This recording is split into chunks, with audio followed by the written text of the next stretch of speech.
I grew up with my father. My father is a Chinese man, but he was also born in Jamaica. We have a big mixture of people in Jamaica. In fact, the Jamaican motto says, out of many, one people. So we have a lot of different racial types and so on. The predominant racial type is more just from African background, but so much mixture happening in Jamaica like this, you see. How did a Chinese man get to Jamaica? Well, he came through his parents. They came to Jamaica, Okay. you see, and well, at one time, and the rebuilding and reshaping of our country, I mean, many people were allowed to come from different places, many from China, some from Syria, many people from Scotland. Many Jamaican people are called MacDonald and McMurphys and all of this kind of stuff, and Yes. and so it's a big mix. A lot of Germans, some German communities there still, very Jamaican Germans and so on. So it's quite a fruit salad, so. Growing up, I come from a place called Port Antonio, which is on the north east side of Jamaica, the side most close to Cuba. Cuba is 90 miles away to the north of Port Antonio.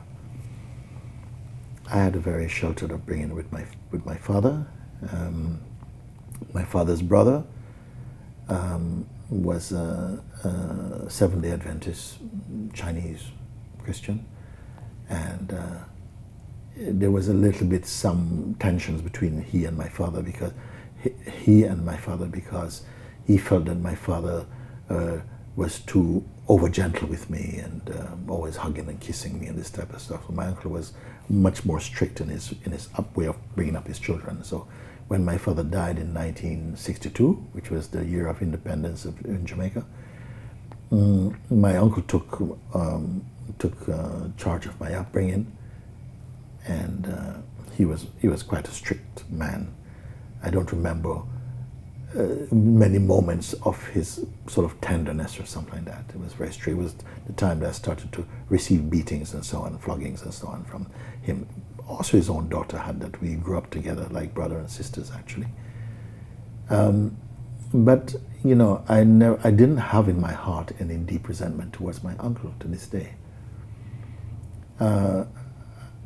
And growing up in Jamaica, I loved athletics. I was more physically driven, sort of athletics, table tennis. We played a lot of this. One of my brothers is now the captain of the Jamaican team, and both of my younger brothers were in the Jamaican national teams and so on. Myself was the first one playing. We used to play a lot in those days. We lived very much, it is like a rainforest just by the sea. It's a very beautiful place in those days growing up. And it was really funny. I tell you just one funny story. I think we were playing football or cricket in one of the back lanes of just behind my house, Love Lane. And I remember I used to tell the story that one time a group of tourists were passing, and I remember one of them saying, I thought it was one of the adults, but turned out to be not. This woman saying, you live in paradise, you live in paradise.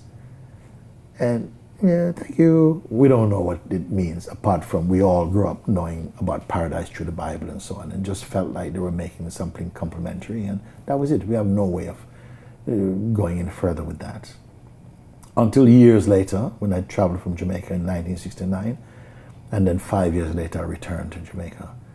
And as we are coming into the approaching my town, we go around a corner and then the whole bay opens up, and it's just, the feeling came, this is paradise. It's wonderful because I feel until you experience the opposite or the contrast, you cannot have a way of evaluating things, Now, this is what happened, the funny part where I told you that in one satsang, a woman wrote, I hear you telling this story. I was the person who came to you and said, you live in paradise. Because at one time I thought, would I imagine this, a woman from the United States actually wrote, and she says, I've been watching your satsangs, and I'm coming to a retreat with you. And she came to a retreat with me in Portugal. And she stood up and said, I am the one. But I wasn't the adult, that was my father. My father was there, and I was the one. I was a young girl, just a little older than you. And I said, you know, you live in paradise. Could you, it's so amazing, so beautiful. Continue watching this fascinating conversation for free by clicking on the link below to visit our website, learn from the best minds in the world, and connect with a community of passionate people building the best versions of themselves. Just click on the link below, and I'll see you on the inside.